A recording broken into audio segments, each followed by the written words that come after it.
Chers amis de Météor le Mag, Chodesh Tov. Hier soir, je suis parti aller rendre visite à la famille Cohen de Or Yehuda, qui a donc perdu leur fille la semaine dernière dans un attentat à Yerushalayim. Cette jeune Hadar de 19 ans, que nous avons tous eu de la peine. Vous savez, nous leur avons apporté une très belle nouvelle.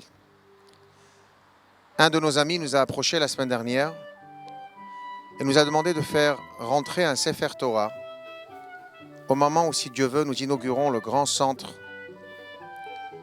Bet Kesher Or Menachem, la maison des enfants d'Israël, espérons prochainement, en ce jour, faire rentrer un Sefer Torah pour la mémoire de Hadar Cohen.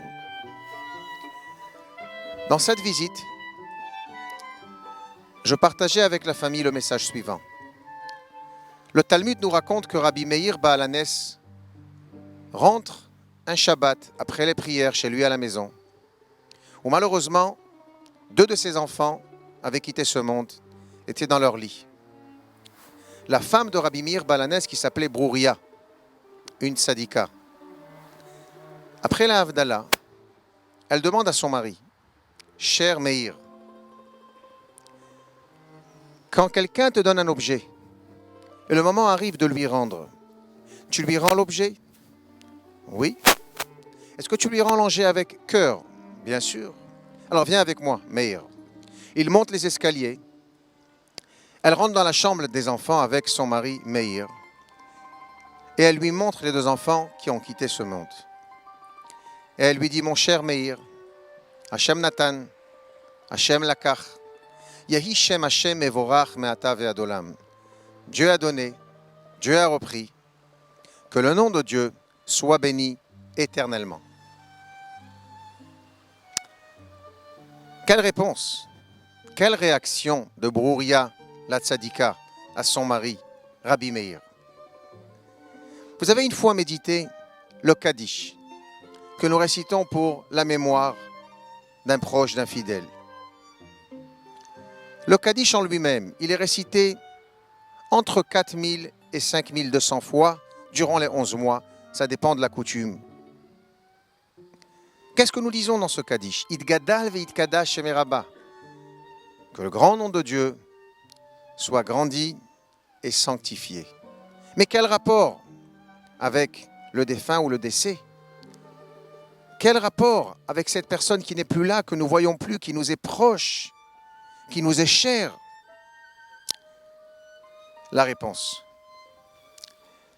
Ce que nous disons dans le Kaddish, c'est ce que Rabbi Meir a entendu de sa femme. Hashem Natan, Hashem Lakach.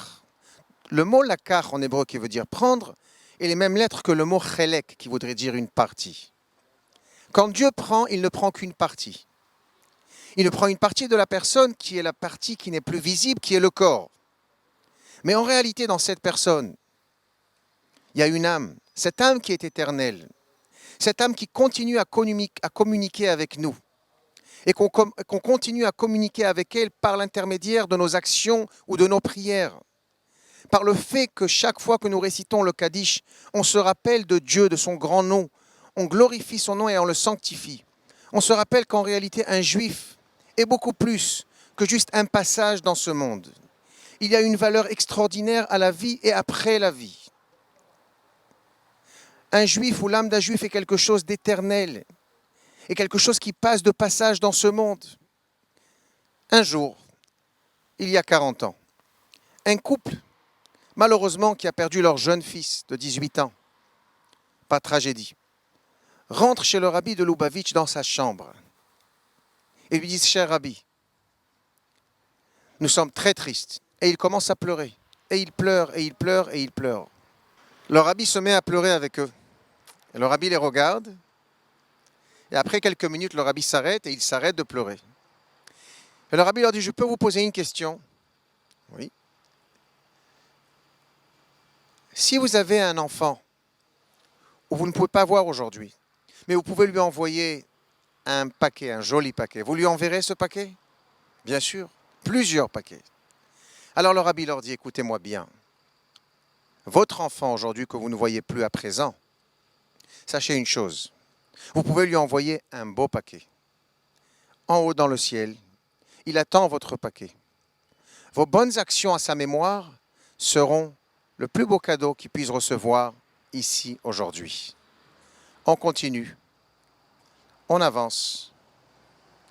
Nous se rappelons toujours la grandeur et la valeur de nos actions, de nos paroles et de nos pensées pour cette grande mémoire, Hadar Cohen, qui s'est sacrifié pour le peuple juif, qui a donné sa vie et son sang pour protéger beaucoup d'autres juifs. Chère famille Cohen, Hadar n'est plus seulement la vôtre. À partir d'aujourd'hui, Hadar est la nôtre. Elle appartient au peuple juif et on se rappellera d'elle toujours dans notre histoire pour l'éternel.